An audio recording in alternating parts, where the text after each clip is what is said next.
մարդու իրավունքներից, խտրականությունից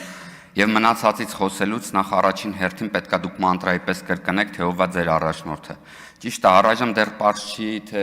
դաշնակցականներն են քոչարյանական, թե Քոչարյանն է դաշնակցական, մենք այդ հետագայում ինձ թվում է գոնե պարզ կլինի մի օր, բայց դրանով արժեքները չեն փոխվում։ Ես ուզում եմ ասեմ, թե դուք այդքան պայքարող եք, օրինակ հիշում եմ դեպք, երբ որ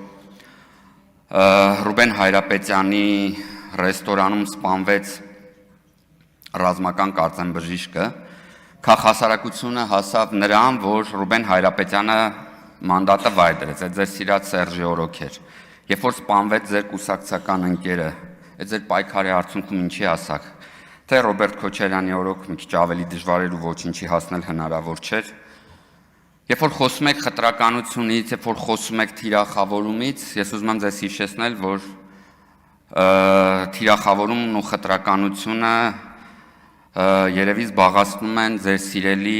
Բագրատ Գալստանյանի եւ Աչապահյանի խոսքի 90%-ը։ Ես ձեզ ուզում եմ հիշեցնել, թե ինչպես է Բագրատ Գալստանյանը թիրախավորում քաղաքական գործիչների կանանց, քույրերին, ինչպես էր Աչապահյանը իր խոսքում թիրախավորում ընդհանրապես բոլոր կանանց, պնդելով, որ կնոջ խոսքի մեջ հիմարությունը դա նորմա է,